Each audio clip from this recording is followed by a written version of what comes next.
invite the organization for talks, and we are happy to again facilitate the entire process like we did last time. Yes, things could not move forward. There were some challenges that we faced. But if we want to truly move forward, then we have to overcome those challenges. And the only way to overcome those challenges is to be able to have dialogue and to discuss and find out ways and means. So we urge that, look, there could be challenges, there could be some areas, hurdles that will come up, which is natural in difficult discussions and negotiations like these.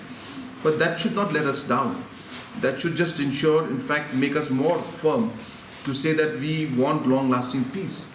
And we want to ensure that all these issues are addressed, and whatever concerns are there from their side, we need to sit down and discuss, and within the constitutional framework, within the discussions with MHA and Government of India and state government and with the organization, we should move forward.